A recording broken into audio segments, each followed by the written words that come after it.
भक्तों हरे कृष्णा। भक्तों आज हम सब श्रीमद् भगवद गीता यथारूप अध्याय 4 दिव्य ज्ञान, भगवान का दिव्य ज्ञान श्लोक नंबर 9 पढ़ेंगे। भक्तों उससे पहले हम सब भगवान की मंगलाचरण स्तुति करेंगे। ओम अज्ञानतिमिरन्धस्य ज्ञानांजनशलाकया चक्षुर्मिलितं येन तस्मै श्री गुरुवे नमः। श्री चैतन्य मनोभीष्टं स्थापितं येन भूतले स्वयं रूपा कदा मह्यं ददाति स्वपदान्तिकं।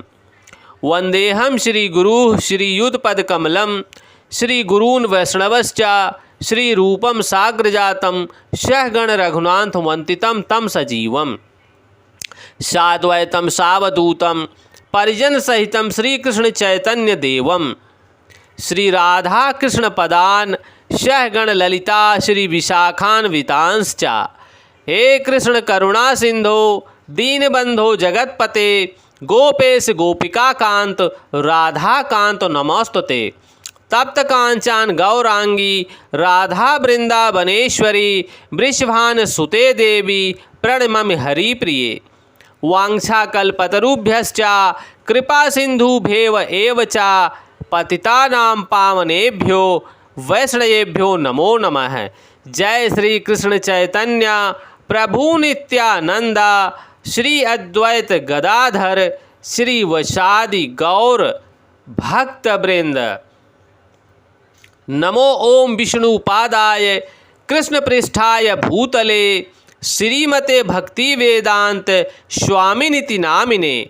नमस्ते सरस्वती देवी गौरवाणी प्रचारिणे निर्विशेष शून्यवादी पाश्चात्य देश तारिणे। हरे कृष्णा कृष्ण कृष्णा हरे हरे हरे रामा राम रामा हरे हरे। हरे कृष्णा कृष्ण कृष्णा हरे हरे हरे रामा राम रामा हरे हरे। भक्तों यहाँ पर दिव्य ज्ञान अध्याय 4 के दिव्य ज्ञान में भगवान श्लोक नंबर 9 में बोल रहे हैं, कृपया ध्यान देना। जन्म कर्म चामेव दिव्यमेवं यो वेत्ति तत्वः त्यक्त्वा देहं पुनर्जन्मं नैति ममेति सो अर्जुनः। यहाँ अर्जुन को उपदेश दे रहे हैं भक्तगण। अर्जुन के साथ साथ हम सबको उपदेश दे रहे हैं, क्योंकि अर्जुन तो वैसे ही ज्ञानी पुरुष थे, क्योंकि जो ज्ञानी पुरुष थे वो बहुत प्रेमी थे, भगवान के बहुत बड़े भक्त थे अर्जुन।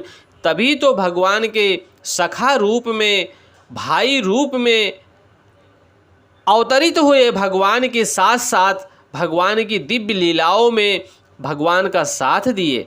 भक्तों यहाँ पर भगवान हम सब के लिए उपदेश दे रहे हैं, कृपया ध्यान देना आप सब।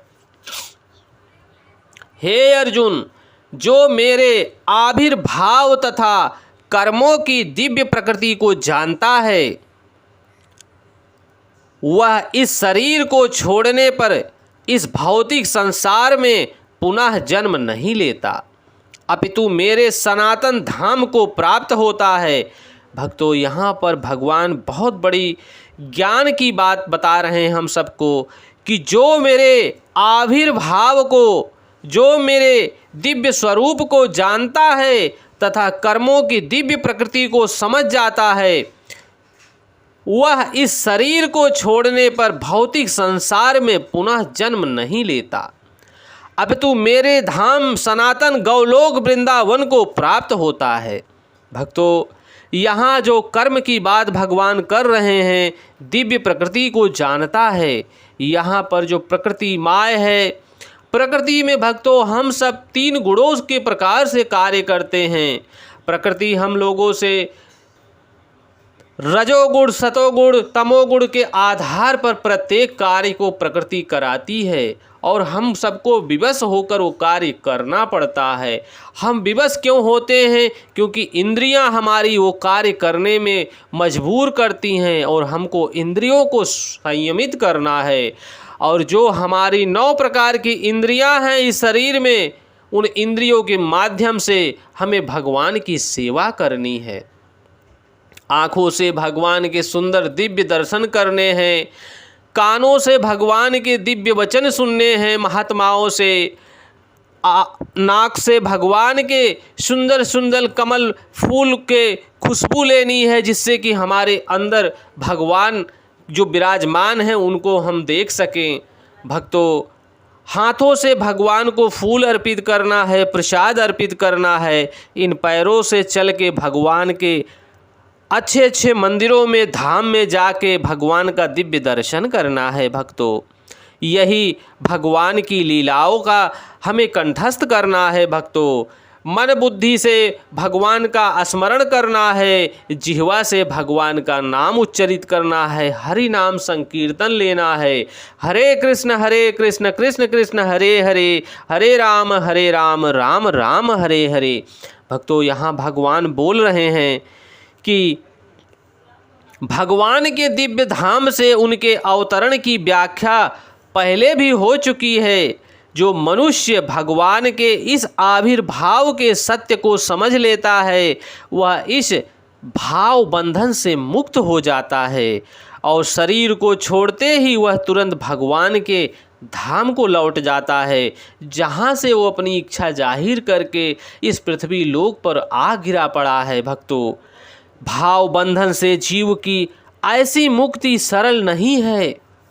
निर्विशेषवादी तथा योगी जन पर्याप्त कष्ट तथा अनेक जन्मों के बाद ही मुक्ति प्राप्त करते हैं, पर इतने पर भी उन्हें जो मुक्ति भगवान की निराकार ब्रह्म ज्योति तदात्मय प्राप्त करने के रूप में मिलती है, वह आंशिक कहलाती है, वो पूर्ण रूप से नहीं होती। भक्तों, और इस भौतिक संसार में लौट आने का भय सदा बना रहता है, किंतु भगवान के शरीर की दिव्य प्रकृति तथा उनके कार्यकलापों को समझने मात्र से भक्त इस शरीर का अंत होने पर भगवत धाम को प्राप्त करता है और उसे इस संसार में लौट आने का भय नहीं रह जाता।